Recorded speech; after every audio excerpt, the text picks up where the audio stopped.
আসসালামু আলাইকুম।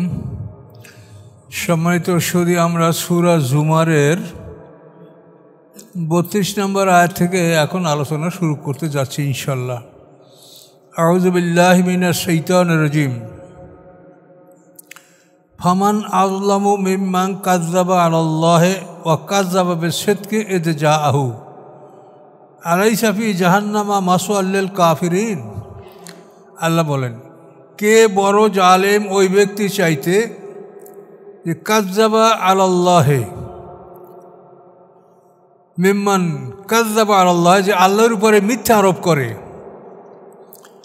কাযযাবা বিস-সিদকি, এবং সত্যকে মিথ্যা বলতে চায়, এই যে জাহু, যখন সত্য তার কাছে আসে। মানে সে লোকটার অবস্থা হলো আল্লাহকে মিথ্যা মনে করে, আল্লাহকে অস্বীকার করে এবং সত্যকে অস্বীকার করে, অর্থাৎ আল্লাহর পক্ষ থেকে আসমানি কেতাব এই সত্যকে সে অস্বীকার করে। এ যে জাহু, যখন এই সত্য তার কাছে আসে। আল্লাহ বলেন, আলাইসা ফি জাহান্নামা মাসওয়াল লিল কাফিরিন, কাফেরদের ঠিকানা জাহান্নামে নয় কি? অবশ্যই। আল্লাযী জাআ বিস-সিদকি ওয়া সাদ্দাকা বিহি, এবং যিনি সত্য নিয়ে এসেছেন এবং তিনি সত্যকে সত্য বলে স্বীকার করেছেন, উলাইকুমুল মুত্তাকুন, এরা মুত্তাকি। সত্য নিয়ে এসেছে অর্থাৎ আসমানি কিতাব কোরআন নিয়ে আসছেন এবং এই কোরআনকে তিনি সাক্ষ্য দিয়েছেন, সত্য বলে স্বীকৃতি দিয়েছেন, এরা হচ্ছে মুত্তাকি। এদের জন্য লাহুম মা ইয়াশাউনা ইনদা রাব্বিহিম, তাদের জন্য যা কিছু তারা চাবে রবের কাছে সব কিছু তারা পাবে। যালিকা জাযাউল মুহসিনিন, এবং এটাই হচ্ছে সৎকর্মশীলদের পুরস্কার। তারা যা চাবে জান্নাতে তাই পাবে। এবং আল্লাহ বলছেন যে আমার পক্ষ থেকে আরও অতিরিক্ত নেয়ামত দিব। লাহুম মা ইয়াশাউনা ফিহা ওয়া লাদাইনা মাজিদ, তারা যা চাবে তা তো পাবেই, আমার পক্ষ থেকে আমি আরও অতিরিক্ত দিব, যেটার নাম তারা জানে না, চেনে না। আপনি দেশে একটা 5 স্টার হোটেল গেলে আমাদের মতো মানুষ খাদ্য তালিকা দেখে আমরা চিনতেই পারবো না যে এটা কী খাবার, কোনটা কী। অথচ ওর মধ্যে এমন নাম আছে আমরা জানি না, কিন্তু খুবই উন্নত মানের, কিন্তু আমরা নাম জানি না। তা আল্লাহ বলেন যে তোমরা যা চাবে তা তো আমি দেবই, পরন্তু আমি আমার পক্ষ থেকে তোমাদেরকে অতিরিক্ত নেয়ামত দিব। এবং দৈনিক অন্তত 2 বার ফেরেশতারা আল্লাহর পক্ষ থেকে নেয়ামত নিয়ে জান্নাতবাসীর গৃহে প্রবেশ করবে অনুমতিক্রমে। আল্লাহ বলেন, লাইয়ুকাফিরাল্লাহু আনহুম আসওয়াল্লাযী আমিলু, ক্ষমা করে দিবেন আল্লাহ তাআলা তাদের খারাপ আমলগুলি, খারাপ কাজগুলো, এগুলি আল্লাহ ক্ষমা করে দিবেন। ওয়ায়াজিয়াহুম আজরাহুম বিহাসানিল্লাযী কানু ইয়ামালুন, এবং তাদেরকে পুরস্কার দিবেন তাদের কর্মের বিহাসানিল্লাযী কানু ইয়ামালুন, যা করেছে তার চেয়ে উত্তম। কলমা পড়লে পিছনে সব গুণে মাফ হয়ে যায়। একটা মানুষ খুন করেছে, চুরি ডাকাতি জেনা সবই করেছে, যখন সে লা ইলাহা ইল্লাল্লাহ এই বাক্য পাঠ করে ঈমান আনে, তখন তার পিছনে সব গুনাহ আল্লাহ মাফ করে দেন। তো এই ঈমান আনার পরে যদি সে আবারও অপরাধ করে, তা সেটা আমলনামায় লেখা হবে যে সেটা অপরাধ করেছে। এবং এগুলি ন্যাক এবং বদ দুটা হিসাবের পরে, ওজনের পরে যার ন্যাক ভারী হবে সে জান্নাতে যাবে বিনা হিসাবে, আর যার ন্যাক হালকা হবে সে দোজখে শাস্তি ভোগ করবে। এবং শাস্তি ভোগ করার শেষে কোনো একদিন শাফাআতের মাধ্যমে সে জান্নাতে যাবে, যদি শিরক নিয়ে তার মৃত্যু না হয়ে থাকে। শিরক নিয়ে মৃত্যু না হয়ে থাকলে তারা মুক্তি পাবে একদিন। আলাইসাল্লাহু বিকাফিন আবদাহু, নয় কি আল্লাহ তাআলা তার বান্দার জন্য যথেষ্ট? অবশ্যই আল্লাহ তাআলা তার বান্দার জন্য যথেষ্ট। ওয়ায়ুখাফিফুনাকা বিল্লাযিনা মিন দুনিহি, ওরা ভয় দেখায় আপনাকে তাদের যারা আল্লাহ ছাড়া অন্য কিছু, দেবদেবী অন্য কিছু, এদের ভয় দেখায়। আমাদের দেবদেবীর বিরুদ্ধে কিছু তুমি বলছো, আমার দেবদেবীরা তোমাকে কানা করে দেবে, খোরা করে দেবে, লুলা করে দেবে, এইভাবে ওরা এই সমস্ত মূর্তি থেকে ভয় দেখায়। মুশরিকরা দেখাইতো। খালেদ ইবনে ওলীদ মক্কা বিজয়ের পরে যখন ওজ্জা মূর্তি, কোরআন শরীফে 3টে মূর্তির নাম আছে, লাত, ওজ্জা, মানাত। এটা আরব দেশের এই 3টে মূর্তি। আর নূহ আলাইহিস সালামের জমানায় ছিল 5টা মূর্তি। তো ওয়াদ্দা, সুয়া, ইয়াউক, নাসরা, এই 5টা মূর্তি ছিল নূহ আলাইহিস সালামের জমানায়। এটা কোরআনে এটার নাম আসছে, ওয়াদ্দা, সুয়া, ইয়াউক, নাসরা। লা তাযারুন্না আলিহাতাকুম ওয়ালা তাযারুন্না ইয়াগুসা, ইয়াউকা, এই 5টা আর কি নাম আছে। আর একটা মূর্তির নাম আছে বালাবাক্কু। এই মূর্তিটা ছিল ইউনূস আলাইহিস সালাম যে দেশের নবী ছিলেন সেই দেশে এই মূর্তিটা ছিল, বালাবাক্কু। এটা বিশাল মূর্তি, অন্তত 40 হাত উঁচু, চতুর্দিকে তার চেহারা ছিল এবং সে কথা বলতো, ওর মধ্যে বেশি শয়তান কথা বলতো, এবং তার 400 নবী ছিল এই মূর্তির। এক ভয়ঙ্কর মূর্তি ছিল বাল মূর্তি, যার নাম অনুসারে ওই শহরের নাম হচ্ছে বালাবাক্কু। তো এই মূর্তিগুলি দিয়া তারা ভয় দেখাতো। খালেদ ইবনে ওলীদ যখন এই মূর্তি ভাঙতে আসে, এবং প্রথমে মূর্তি ভেঙেছে, কিন্তু তাতে মূল ওই মূর্তির মধ্যে যে একটা জিন থাকতো তাকে সে মারতে পারে নাই। তো ওই মূর্তিটাকে ভেঙে যখন আল্লাহ রসুলের কাছে গেলেন, আল্লাহ রসুল বলেন, তুমি কিছু দেখেছো?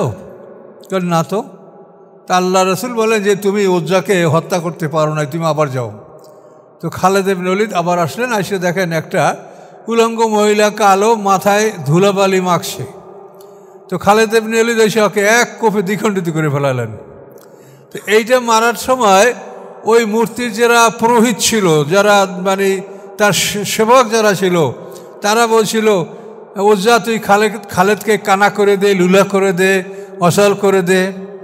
তো এই কথাটার এখানে আল্লাহ উদ্ধৃতি দিয়েছেন যে আল্লাহ ছাড়া অন্য কিছু তারা দেবদেবী যে ইবাদত করে, মুমিনদেরকে তাদের ভয় দেখায়। মূর্তির অবস্থাটা হলো এদের মধ্যে শয়তান অবস্থান করে। এর বহু ঘটনা আছে, তা আপনাদেরকে একটা বলি। ওলীদ ইবনে মুগীরা আরবের সবচাইতে বড় নেতা এবং কাফের নেতা, সবচাইতে ধনী। এর চাইতে ধনী ব্যক্তি আরবে আর ছিল না। ওলীদ ইবনে মুগীরা একটা মূর্তি ছিল, সেই মূর্তি পূজা করত। তো একদিন ওলীদ ইবনে মুগীরা এই মূর্তিটাকে ভেট বাগার দিয়া সেজদা করে তারপর বলে যে তুমি বলো ভগবান, তুমি বলো যে মুহাম্মদ সাল্লাল্লাহু আলাইহি ওয়াসাল্লাম নবুয়ত দাবি করছে, এটা সত্য না মিথ্যা? তো ওর ভিতরে শয়তান ছিল, সে বলে না, মুহাম্মদ সাল্লাল্লাহু আলাইহি ওয়াসাল্লাম নবী না, সে মিথ্যা দাবিদার। ওলীদ এই কথা শুনে খুব খুশি, সব আরবের নেতাদেরকে দাওয়াত করছে, মুহাম্মদ সাল্লাল্লাহু আলাইহি ওয়াসাল্লামকে দাওয়াত করছে, এটা শোনাবার জন্য যে তার ভগবান বলছে যে মুহাম্মদ সাল্লাল্লাহু আলাইহি ওয়াসাল্লাম নবী না, তাহলে মুহাম্মদ সাল্লাল্লাহু আলাইহি ওয়াসাল্লামকে আর কেউ গ্রহণ করবে না। তো সবাই তার বাড়িতে আসছে। তো আগের দিনের মতো আজকেও ওলীদ সেই মূর্তিকে ভ্যাট বাগার দিয়া তার সামনে সেজদায় পড়ে বলছে যে তুমি আমার ভগবান, তুমি বলো মুহাম্মদ সাল্লাল্লাহু আলাইহি ওয়াসাল্লাম নবী কিনা। সে বলে আল্লাহর কসম মুহাম্মদ সাল্লাল্লাহু আলাইহি ওয়াসাল্লাম নবী। অবাক কাণ্ড। এখন সবাই সি করে যে তুমি আমাদেরকে এই কথা শোনাবার জন্য এখানে নিয়ে এসো, আমরা তোমার বাড়ি খানা খাবো না। সব রাগ করে চলে যাচ্ছে। আল্লাহ রসুলও চলে যাচ্ছেন। আল্লাহ রসুল দেখেন এক ব্যক্তি ঘোড়ায় সওয়ার, তার তলোয়ারে তাজা রক্ত। তখন আল্লাহ রসুল বলেন যে তুমি কাকে খুন করেছো, তোমার তলোয়ার থেকে রক্ত ঝরছে? তখন বলে ইয়া রাসূলুল্লাহ, এই ওলীদ ইবনে মুগীরা যে মূর্তি, ওইটার মধ্যে একটা মুশরিক জিন ছিল। তো আমি মুসলমান জিন, আমি ওকে হত্যা করে আমি ওর মূর্তির মধ্যে ঢুকে আমি সাক্ষী দিছি যে আল্লাহর কসম মুহাম্মদ সাল্লাল্লাহু আলাইহি ওয়াসাল্লাম নবী। এই মূর্তিগুলি কিন্তু এদের মধ্যে জিনরা থাকে এবং ওদের মাঝে মাঝে কথা বলে, ভালো মন্দ করে, এবং জিনদের যতখানি শক্তি আছে এ দিয়ে তারা উপকারও করার চেষ্টা করে যাতে এই দলটা হারিয়ে না যায়। এই জন্য ওই শয়তানের এবং জিন জাতীয় তো বিরাট নেটওয়ার্ক আছে, এবং এর থেকে আমরা কেউ মুক্ত নই। যাকে যে পরিমাণ অসহসা দেওয়ার দরকার, না আমরা আলেম, আমাদের পিছনেও অত্যন্ত শক্তিশালী জিনরা আমাদের বিরুদ্ধে সবসময় কাজ করে। তাতে আমরা যদি আল্লাহর স্মরণ থেকে একটু বিমুখ হই তাহলে আমাদের বিপদ। আর যারা শয়তানের দলকে সমর্থন করে বলা উচিত না। আর যদি কেউ শয়তানের সমর্থক হয় তাহলে শয়তান তাকে কিছু বলবে না। আর যারা শয়তানের সমর্থক না তাদেরকে শয়তান সার্বিকভাবেই ক্ষতি করার চেষ্টা করবে। এজন্য আপনারা সবসময় সচেতন থাকবেন। শোয়ার সময় ইখলাস, ফালাক, নাস এগুলি পড়ে শোবেন। 3 বার করে পড়বেন। ফালাক, ইখলাস, ফালাক, নাস 3 বার পরে এরকম শরীরে হাত বুলাবেন ফুঁক দিয়া, এভাবে 3 বার করবেন। তারপর যদি রাত্রে আবার জাগ্রত হন তাহলে সেই সময় আবার শোয়ার সময় এগুলো পড়বেন। এভাবে পড়ে যদি আপনি শয়ন করেন তাহলে ইনশাল্লাহ অনেকটা আপনি নিরাপদ থাকবেন। আর ঘরের দরজাগুলি যখন খুলবেন বিসমিল্লাহ বলে খুলবেন, যখন বন্ধ করবেন বিসমিল্লাহ বলে বন্ধ করবেন। সতর্কতা অবলম্বন করতে হবে। এটা কোরআনে পরিষ্কার বলাই আছে যে আল্লাহর জিকির থেকে যদি কেউ বিমুখ থাকে শয়তান তার বন্ধু হয় এবং শয়তান সবসময় তার উপরে লেগে থাকে। ওয়া মান ইয়াশু আন যিকরির রহমানে নুকাইয়িদ লাহু শাইতানান ফাহুয়া লাহু কারিন। কারিন শয়তান, কারিন ফেরেশতা। সূরা কাফের মধ্যে দুটোই আছে। অকালা কারিনু মাতগাইতুহু ওয়ালাকিন কানা ফি দালালিন বাঈদ। এই যে কারিন এ হলো শয়তান, সব সময় লেগে থাকে। আর একটা শয়তান হলো খান্নাস। এই খান্নাস শয়তান সে অসহসা দিয়ে পালিয়ে যায়, এর নাম হলো খান্নাস, যে অসহসা দিয়ে আত্মগোপন করে। আর কারিন শয়তান ও লেগেই থাকে। যদি আপনি আল্লাহ জিকির করতে থাকেন, স্মরণ করতে থাকেন তাহলে ওই দূরে থাকবে, আর স্মরণ না করলেই আইসা আপনার কলবের উপর বসবে কারিন শয়তান। তাহলে শয়তান 2 প্রকার, একটা হলো কারিন যে সর্বদাই লেগে থাকে, আর খান্নাস শয়তান অসহসে দিয়া পলায়ন করে। আর হাসরের মাঝে যখন আমরা উঠব তখন এই যারা শয়তানের সাথী দুনিয়ায় শয়তানকে অনুসরণ করছে তখন ওই শয়তান সহ একই শিকলে আবদ্ধ শয়তান সহ আল্লাহ তাদের হাসর করবেন। ফাওয়া রাব্বিকা লা নাহশুরান্না মাশ শায়াতিন। এই আয়াত মুহাম্মদ সাল্লামকে আল্লাহ বলছেন, হে মুহাম্মদ সাল্লাম আপনার রবের কসম, লা নাহশুরান্না মাশ শায়াতিনা, অবশ্যই আমি শয়তান সহ তাদেরকে হাসরের ময়দানে তুলব। শয়তান এবং ওই মানুষ একই শিকলে আবদ্ধ অবস্থায় হাসরের ময়দানে উপস্থিত হবে। এগুলো সব কোরআন থেকে একথা আপনারা শুনতে পাচ্ছেন। ওয়া ইউদিল্লাহু ফামা লাহু মিন হাদ। যাকে আল্লাহ বিপদগামী করেন তার জন্য কোনো পথ প্রদর্শক নাই। তো আল্লাহ তাআলা কাউকে বিপদগামী করে সৃষ্টি করেন নাই। সৃষ্টির বেলায় সবাইকেই সমান ব্যালেন্স, মানে নফসে মুতমাইন্না, নফসে আম্মারা, এই দুইটা শক্তি তো ফুজুর এবং তাকওয়া, ফালহামাহা ফুজুরহা ওয়া তাকওয়া, এটা সবাইকেই দান করছেন। এখন কেউ যদি নফসে মুতমাইন্নাকে একেবারে মানে খাদ্য না দিয়া তাকে একেবারে যদি নির্মূল করা, সে নির্মূল হবে না, ভিতরে থাকবে কিন্তু নিষ্ক্রিয় থাকবে। তো এইভাবে যদি কেউ অন্যায়ের পথে চলতেই থাকে তো আল্লাহ তার জন্য মানে সৎপথের ব্যবস্থাটা আল্লাহ তাআলা রাখবেন না। ওটা ও যা চায় ওই সেটি আল্লাহ ওকে করতে দিবেন, যে তুই যা চা তাই তুই কর। আল্লাহ তাআলা জন্মগতভাবে কাউকে বিপদগামী করে সৃষ্টি করেন নাই। এখন আল্লাহ তাআলা আপনাকে ইঞ্জিন দিয়েছে, এখন আপনি কোন পথে গাড়ি চালাবেন সেই তেল আপনি ঢুকাবেন। নফসে মুতমাইন্না ইঞ্জিন ভিতরে আছে, এই নফসে মুতমাইন্নাকে যদি আপনি সক্রিয় করতে চান তাহলে আপনার আল্লাহর ওহী আপনি ভিতরে ঢুকান।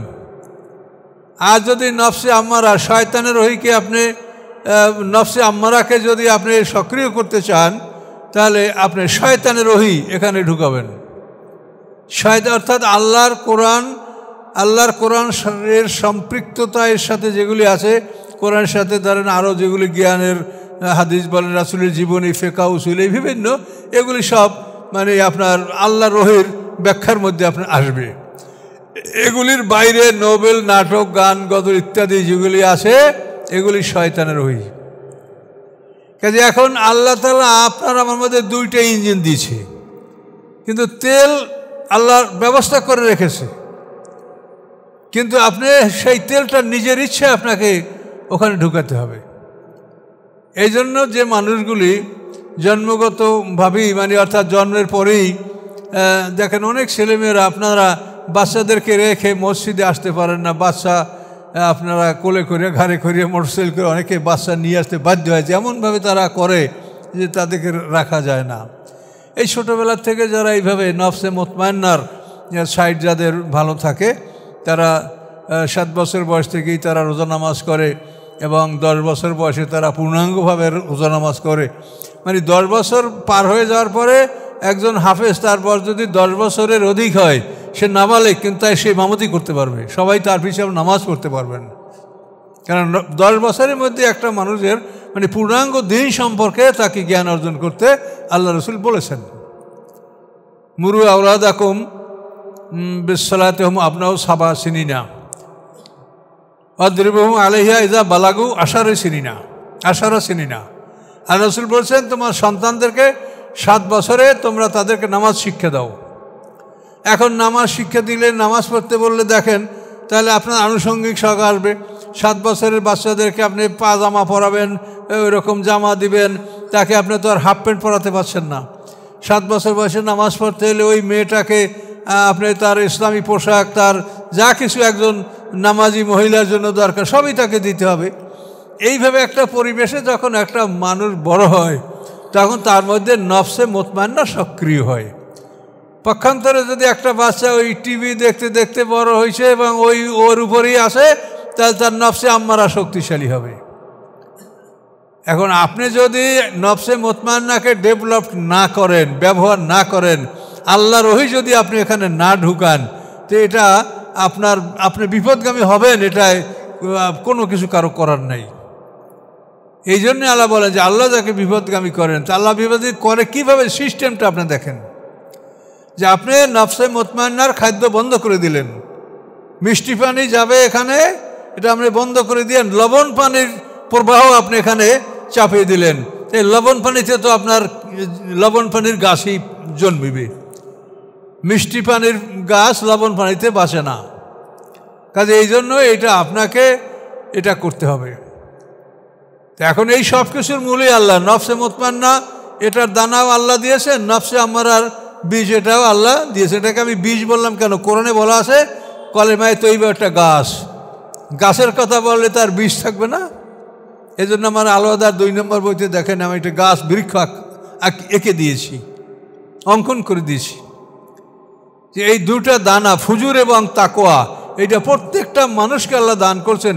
সে বাচ্চাটা মুশরিকের ঘরে হোক, ইহুদির ঘরে হোক, খ্রিস্টানের ঘরে হোক, বৌদ্ধের ঘরে হোক, তার মধ্যে ফুজুর এবং তাকওয়া 2টা জিনিস দিয়ে আল্লাহ সৃষ্টি করেছেন।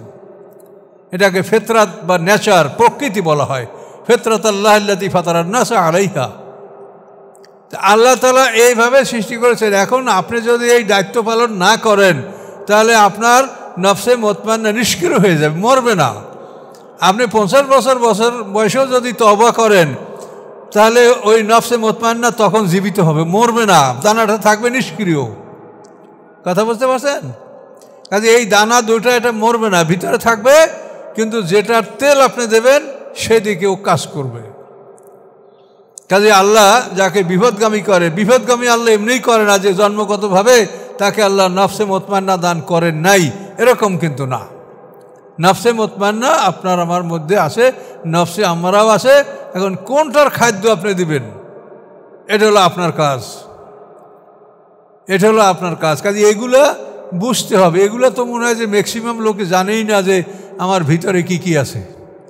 একটা দেহের গঠন প্রণালী যেটা আল্লাহ কোরআন হাদিসে বলেছেন, সেটা তো আমার মনে হয় যে 90% লোকই জানে না যে আমার সৃষ্টিটা কেমন। সে জানে শরীর এটাকে রক্ষা করতে হবে, এই জন্য মাসে একবার চেক আপ করো, ডাক্তার দেখাও, সব কিছু পরীক্ষা নিরীক্ষা করো, এটা সে বোঝে। কিন্তু যে কারণে আপনি জীবিত আছেন, সেই প্রাণটা অর্থাৎ নফসে মুতমাইন্না, নফসে লাওয়ামা, নফসে আমরা রূহ, এই 4টা জিনিসেরও তো পরিচর্যা আছে, তাদের সেবা যত্ন আছে, তাদের খাদ্য আছে। কিন্তু সে ব্যাপারে আপনি যত্নবান যদি নাই হন, তাহলে কি করে আপনি ভালো মানুষ হবেন বলেন?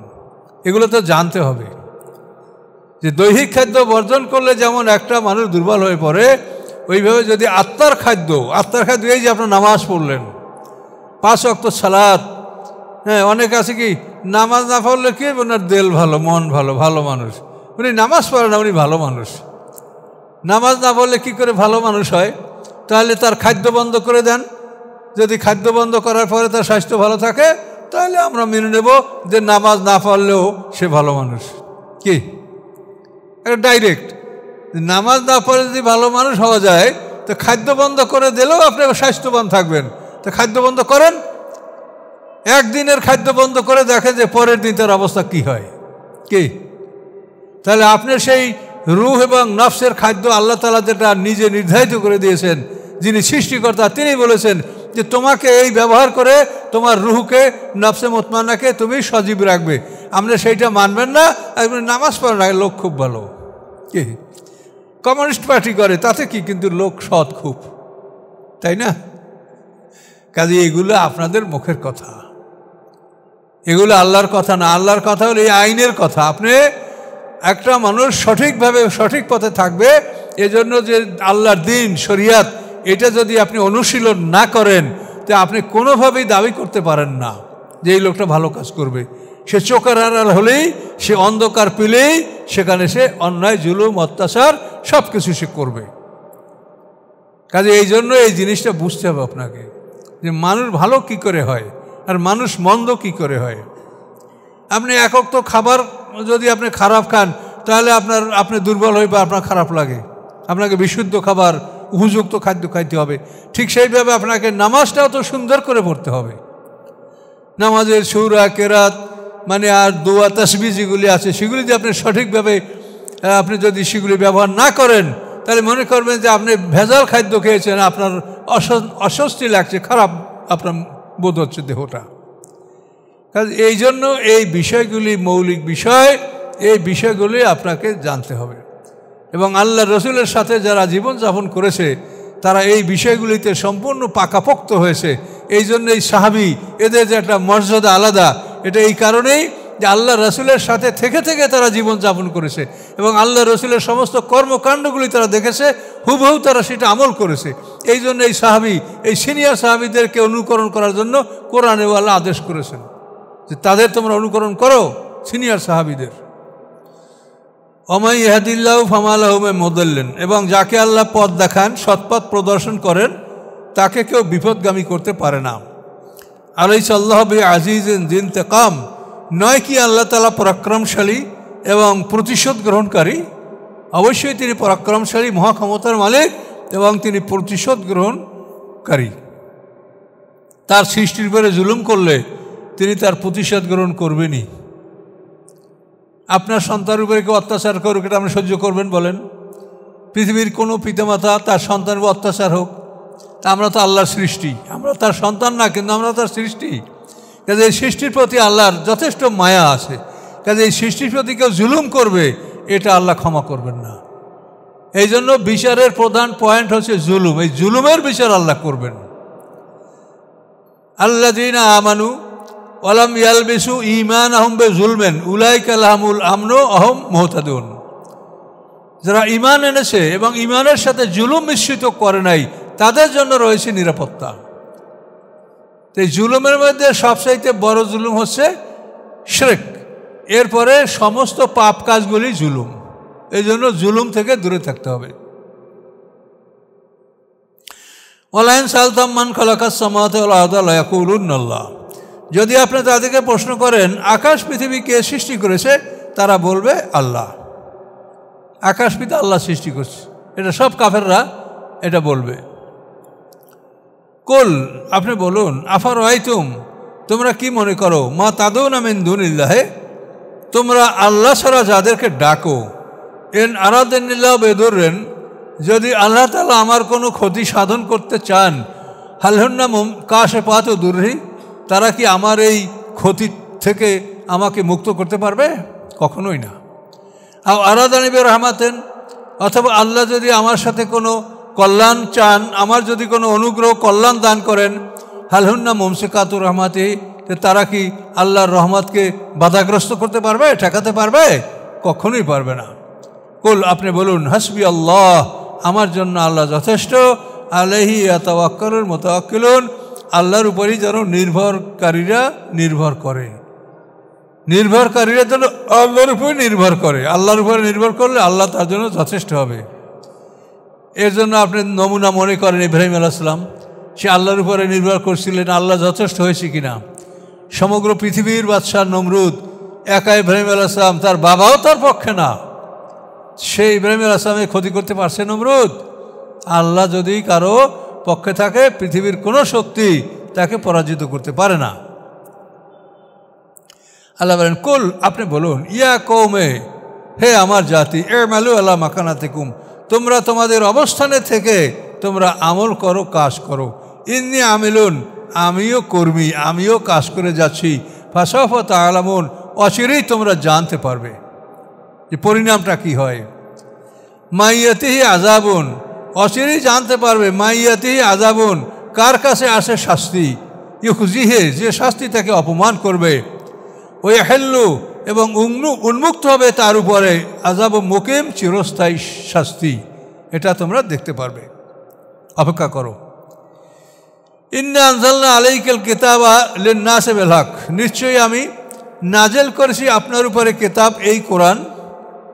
কিতাব আর কোরআন একই জিনিস। এই কোরআন লিন-নাসি, মানুষের জন্য, বিল হককে, সত্য সহকারে, সত্য প্রতিষ্ঠা করার জন্য।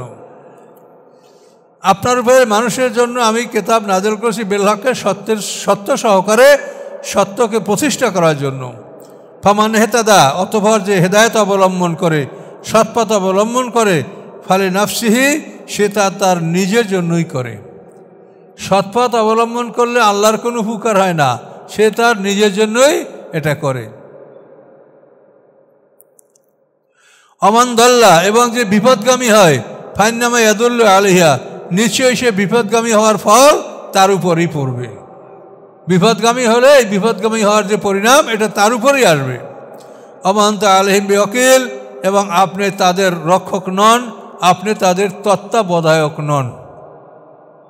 আল্লাহ ইয়াতাওয়াফাল আনফুসা হিনা মাউতিহা, আল্লাহ তাআলা অফাত দেন নফসগুলিকে, হিনা মাউতিহা, মৃত্যুর সময়। মৃত্যুর সময় নফসগুলিকে আল্লাহ তাআলা, ইয়াতাওয়াফা মানে মৃত্যুবরণ করা না, অফাত শব্দের অর্থ হলো পূর্ণ করা।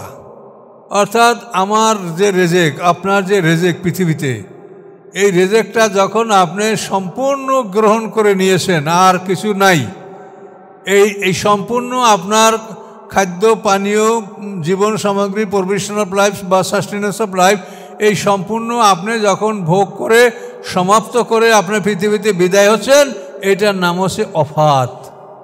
মানে সে নিজের প্রাপ্য যেটা পাওনা সেটা পরিপূর্ণভাবে গ্রহণ করার পরে সে বিদায় গ্রহণ করেছে, এই জন্য এটার নাম হলো অফাত, ইয়াতাওয়াফা, পুরোপুরি বুঝে নেওয়া। তো আল্লাহ বলেন, আল্লাহ ইয়াতাওয়াফাল আনফুসা, আল্লাহ তাআলা বুঝে নেন নফসগুলিকে, হিনা মাউতিহা, মৃত্যুর সময়। মৃত্যুর পরে আমাদের নফসগুলি আল্লাহ তাআলা বুঝে নেন, আল্লাহর দায়িত্বে থাকে, এবং সেটা আল্লাহ ইল্লিন অথবা ছিজিনে রাখেন, এবং সেখানে কঠিন পাহারা, কঠিন ব্যবস্থাপনার মাধ্যমে আল্লাহ এটা সংরক্ষণ করেন। তাহলে এখন দেখেন, আল্লাহ ইয়াতাওয়াফাল আনফুসা, আল্লাহ তাআলা বুঝে নেন, হস্তগত করেন নফসগুলি। নফস কয়টা? তিনটা, নফসে মুতমাইন্না, নফসে লাওয়ামা, নফসে আমারা। এই তিনটা নফস আল্লাহ হস্তগত করেন হিনা মাউতিহা, তার মৃত্যুর সময়। আল্লাতী লাম তামুত ফি মানামিহা, এবং যারা ঘুমের মধ্যে মারা যায় না, ঘুমাইছেন মরেন নাই। আল্লাতী লাম তামুত ফি মানামিহা, এবং যারা ঘুমের মধ্যে মারা যায় না, তাদের অবস্থা কী হয়? ফায়ুমসিকুল্লাতি, আল্লাহ তাআলা ইউমসিকু মানে আটকে রাখেন, আল্লাতি ওই নফসগুলি, কাজা আলাইহিল মাউতা, যেই নফসগুলির উপরে মৃত্যুর সিদ্ধান্ত নেওয়া হয়েছে। মৃত্যুর সিদ্ধান্ত না হলে ওই নফসগুলি আল্লাহ হস্তগত করেন, ফিরাইয়া দেন না। ওই রসুলুল উখরা, এবং অন্যগুলিকে তিনি পাঠিয়ে দেন তার ওই দেহের কাছে, অন্যগুলিকে, যেগুলো মৃত্যু হয় না, ঘুমাইছে, এগুলিকে তার ধরের মধ্যে পাঠিয়ে দেন, ইলা আজালে মুসাল্লাম্মা, নির্ধারিত সময়ের জন্য, মৃত্যু পর্যন্ত। ইন্না ফি যালিকা লাআয়াতিন লিকাওমিন ইয়াতাফাক্কারুন, নিশ্চয়ের মধ্যে রয়েছে নিদর্শন ওই জাতির জন্য যারা চিন্তা ভাবনা করে। তাহলে ঘুম এবং মৃত্যু দুইটা জিনিস আল্লাহ এক জায়গাতে বুঝালেন, যে মানুষ যখন ঘুমায় তখন তার তিনটা নফস বের হয়ে যায়, আর যখন ইন্তেকাল করে তখন তিনটা নফস এর সাথে রূহ বের হয়ে যায়, চারোটা বাইর হয়ে যায়। আর ঘুমানোর সময় তিনটা বাইর হয়, নফসে মুতমাইন্না, নফসে লাওয়ামা, নফসে আম্মারা, রুহটা ভিতরে থাকে। এখন আল্লাহ বলেন যাদের উপরে মৃত্যুর সিদ্ধান্ত হয় তাদেরটা আটকেই রাখে আল্লাহ, আর যাদের মৃত্যুর সিদ্ধান্ত না হয় ঘুম, তাদের প্রাণটা আবার নফসগুলি আবার ফিরিয়ে দেয়। তাহলে ঘুম আর মৃত্যু কিন্তু খুবই কাছাকাছি জিনিস। ঘুম এবং মৃত্যু খুবই কাছাকাছি, দুটি ভালো করে বোঝেন। তো ঘুমের সময় তিনটা নফস ওগুলো আল্লাহর হাতে থাকে, আর মৃত্যুর সময়ও সমস্ত নফসগুলি আল্লাহ বুঝে নেন, আল্লাহর দায়িত্বে থাকে। তো যারা ঘুমায় তাদের নফসগুলি আল্লাহ ফেরত দেন, আর যাদের মৃত্যু হয় তাদের নফসগুলি আল্লাহ তাআলা আটক করে রাখেন। তাহলে 4টা বের হলে মৃত্যু, আর 3টা বের হলে ঘুম। এই ঘুম আর মৃত্যু দেখেন। ইত্তাখাযু মিন দুনিল্লাহি শুফাআ, আল্লাহ ছাড়া তারা অন্যদেরকে শাফাতকারী নির্বাচন করে। কুল, আপনি বলুন, আওয়ালাউ কানু লা ইয়ামলিকুনা শাইআ, যদিও তারা কোনো কিছুর মালিক নয় তবুও কি তোমরা তাদেরকে সুপারিশকারী নির্বাচন করবে? ওয়ালা ইয়াকিলুন, এবং তারা কিছু বোঝেও না, তাদেরকে তোমরা শাফাতকারী গণ্য করবে? কুল, আপনি বলেন, লিল্লাহ শাফাত জামিয়া, সমস্ত শাফাতের মালিক একমাত্র আল্লাহ। এখন যদি আল্লাহ কাউকে শাফাত করার অনুমতি দেয় সে শাফাত করতে পারবে, কিন্তু আপনি কেউকে মনে করতে পারেন না যে অমুকে আমার শাফাত করবে, আর কেউ দাবিও করতে পারে না যে আমি শাফাত করব। এটা আল্লাহ বলছেন কুল লিল্লাহ শাফাত জামিয়া, শাফাতটা সম্পূর্ণ কিন্তু এটা আল্লাহর, এটার কারো এর মধ্যে কোনো অধিকার নাই যে সে ইচ্ছা করে শাফাত করবে। কিন্তু আপনারা দেখেন সমাজে যারা নামাজ পড়ে, এই নামাজি মানুষের মধ্যে আমার মনে হয় যে অর্ধেকের বেশি মানুষ এমন হবে যে তারা শাফাতের জন্য এই পীর, অলি, অমুক সমুক এগুলি নিয়ে তারা ব্যস্ত থাকে যে এরা আমাদের এই উপকারগুলি করবে। নাউজুবিল্লাহ। কখনোই এটা কে করবে সেটা আল্লাহ জানে, কাকে অনুমতি দিবে। আমরা যেটা জানি আল্লাহ রাসূলকে শাফাতের অনুমতি দেওয়া হবে। আল্লাহ রাসূল সর্বপ্রথম শাফাতের আদেশ পাবেন, আল্লাহ রাসূল শাফাত করতে পারবেন। বিচার শুরু হওয়ার আগে আল্লাহ রাসূল শাফাত করবেন এবং অনুরোধ করবেন। শাফাত মানে সুপারিশ, আল্লাহর কাছে সুপারিশ করবেন, এ আল্লাহ রাসূলের সুপারিশ ক্রমে বিচার কার্য শুরু করবেন। এগুলো খুব বিশাল আলোচনা। হাসরের ময়দানে সব মানুষ উঠবে, ওঠার পরে আমরা বড় হব, হাউজে কাউসারে পানি যদি নসিবে থাকে আমরা পান করব, পোশাক দেওয়া হবে।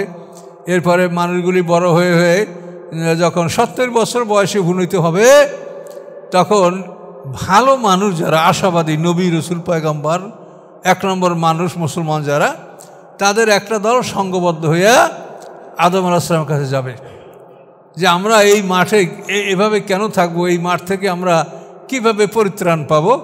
এটার জন্য আদম আলাইহিস সালামের কাছে বলবে যে আপনি আল্লাহর কাছে বলেন, আপনি মানুষের পিতা, আদি পিতা, তো আপনি আল্লাহর কাছে বলেন যে আল্লাহ আমাদের কিভাবে আমরা এই মাঠ থেকে মুক্তি পেতে পারি, তা আল্লাহ তাআলা এটার ব্যবস্থা করুক, মানে বিচারটা শুরু হোক। আদম আলাইহিস সালাম বলবেন যেটা আমি পারছি না, যেহেতু আমি নিষিদ্ধ বৃক্ষের ফল ভক্ষণ করেছিলাম, এই জন্য আমি আল্লাহর কাছে সুপারিশ করতে পারবো না। আদম আলাইহিস সালাম কিন্তু কোনো গুনাহ করে নাই। এই যে আমরা ওয়াজ শুনছি ছোটোবেলায় যে একটা গুনার জন্য আদম আলাইহিস সালাম 350 বছর কান্দিছে, হাওয়ার সাথে 300 বছরের দেখা হয় না, এইসব ওয়াজ কিন্তু আমরা খুবই শুনেছি ছোটোবেলায়, কিন্তু এগুলো একেবারে বাজে কথা। আদম আলাইহিস সালামকে আল্লাহ বলেন ওয়ালাকাদ আহাদনা ইলা আদমা ফানাসিয়া, আমি আদম আলাইহিস সালাম থেকে প্রতিশ্রুতি গ্রহণ করেছিলাম, সে সেটা ভুলে গেছে, মনে নেই। তো ভুলে গেলে তো কোনো অপরাধ হয় না, ভুলে আপনি খানা খাইলে রোজা ভঙ্গ হয় না।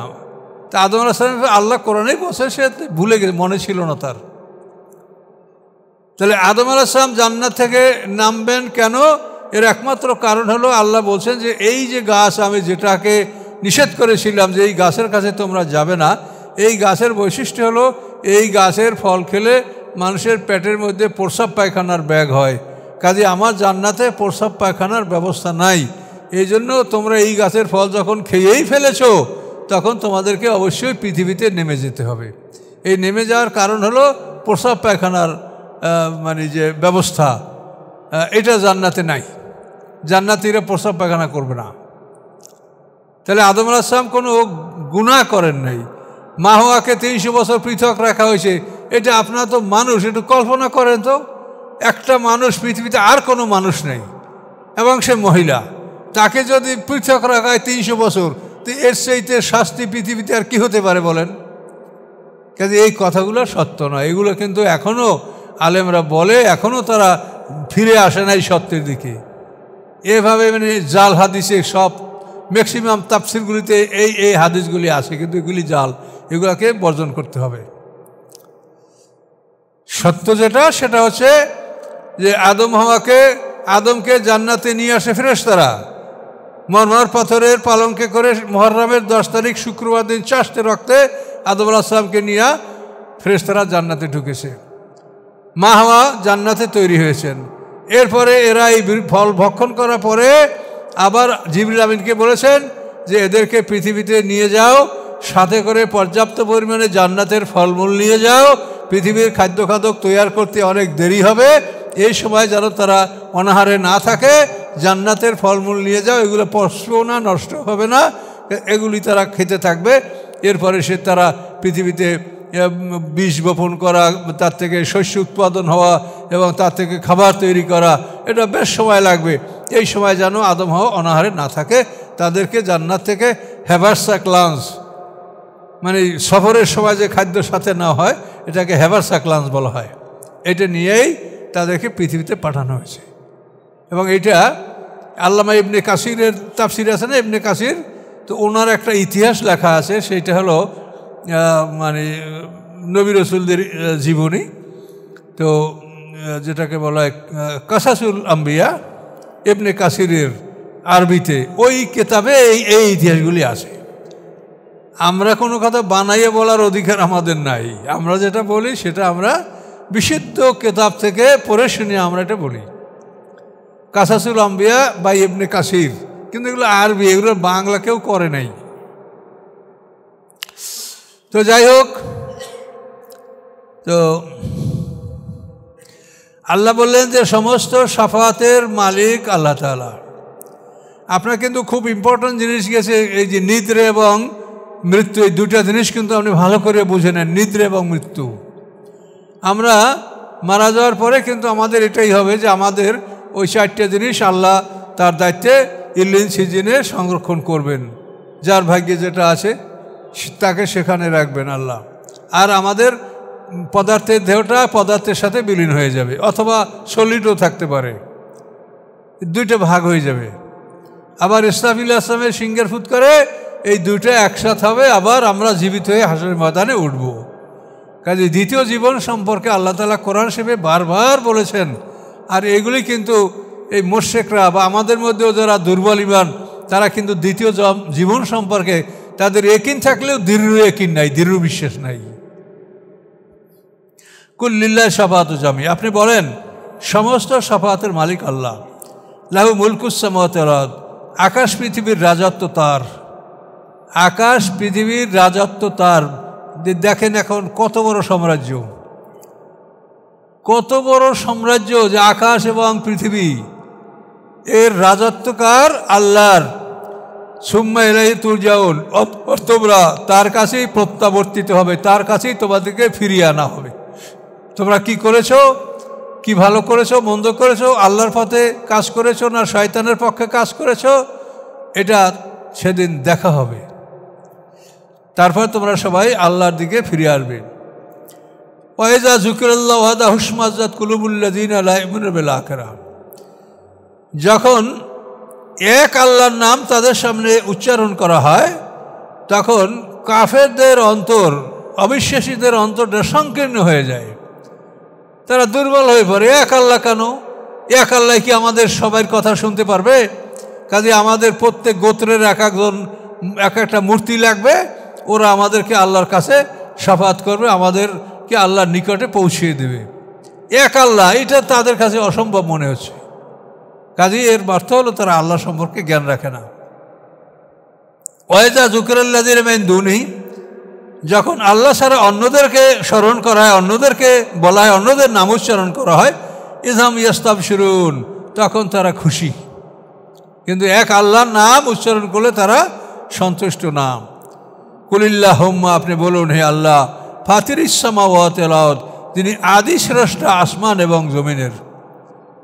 খালাকাস সামাওয়াতে একটা থেকে আরেকটা সৃষ্টি, আর ফাতিরিস সামাওয়াতে আদি স্রষ্টা, এটা ব্যবধানটা বুঝতে হবে। এই পৃথিবীর মাটি, এই মাটির থেকে আমরা সব কিছু করি, এটার নাম সৃষ্টি, খালক। কিন্তু পৃথিবীটা কিভাবে সৃষ্টি করা হলো? এই পৃথিবীর মাটি কোথা থেকে আসলো? পৃথিবীর পানি, মাটি, উপাদান এগুলো কোত্থেকে আসলো? তো এইটা যে সৃষ্টি করেন তার নাম হচ্ছে ফাতিরিস সামাওয়াতে বা বাদিউস সামাওয়াতে, আদি স্রষ্টা, অরিজিনেটর।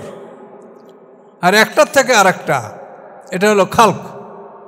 তাহলে আকাশ পৃথিবী দুইবার সৃষ্টি করা হয়েছে। পৃথিবী প্রথমবারে ছিল ফেনা, ফোম, পানির উপরে ফোমের মতো একটা পদার্থ ছিল পৃথিবী। পরে সেইটার থেকে আল্লাহ তাআলা এই পৃথিবীর আকৃতি দান করছেন। আর আকাশটা প্রথম সৃষ্টির সময় ছিল নেবুলা, গ্যাসীয় পদার্থ।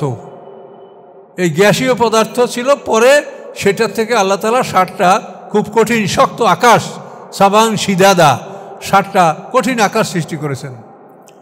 তাহলে প্রথম সৃষ্টি হলো বাদি বা ফাতির, আর দ্বিতীয় সৃষ্টি হলো খালাকা। একটা থেকে 8টা সৃষ্টি, এটার নাম খালাকা।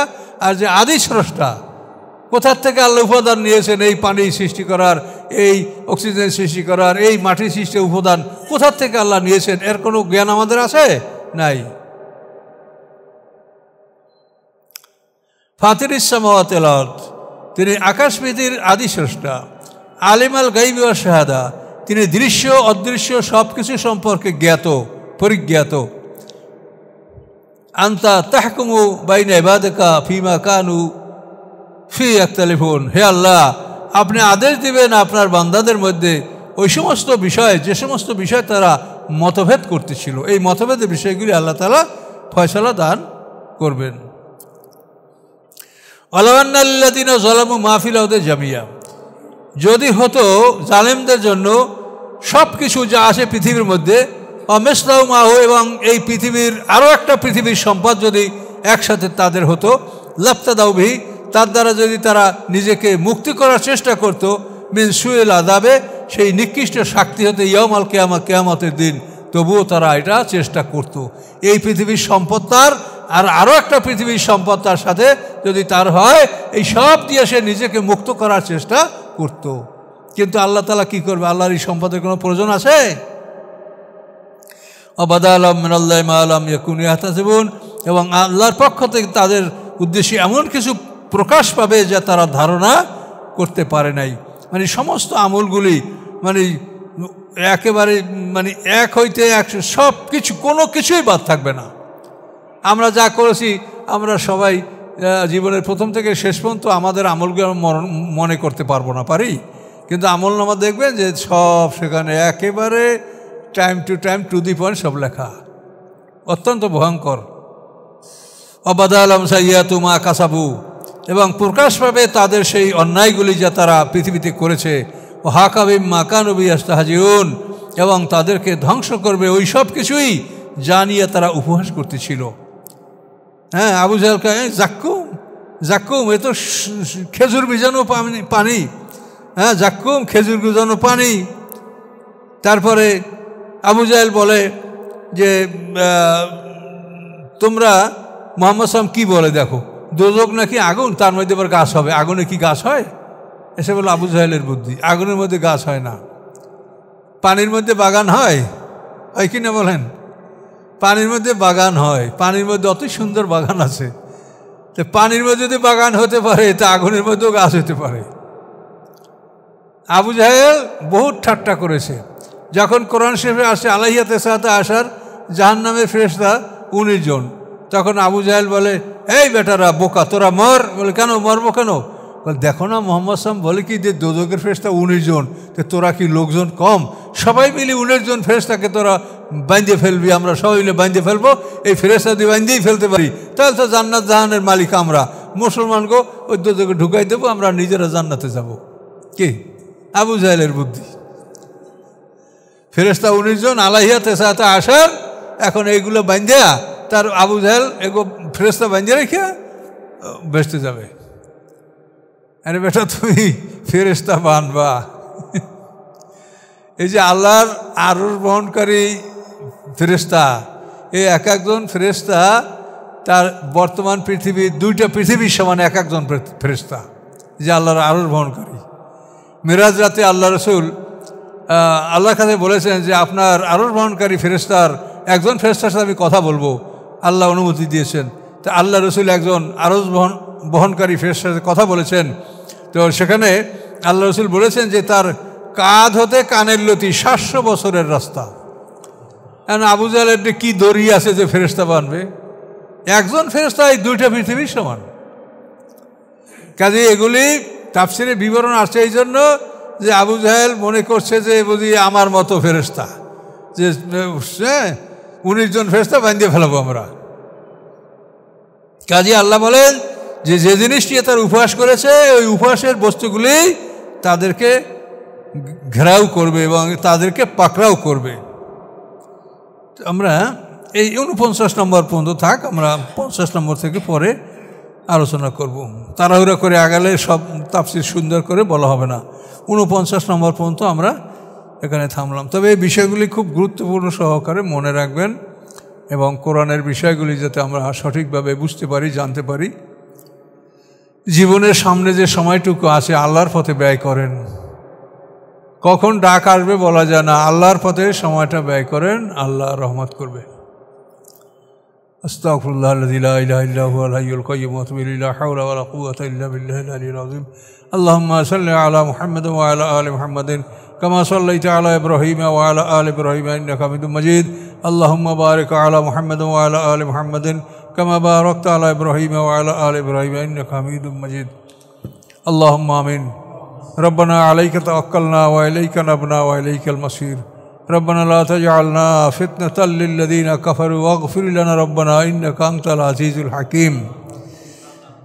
ربنا لا تزغ قلوبنا بعد إذ هديتنا وهب لنا من لدنك رحمة إنك أنت الوهاب.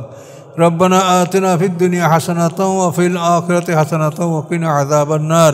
سبحان ربك رب العزة عما يصفون وسلام على المرسلين الحمد لله رب العالمين. السلام عليكم ورحمة الله.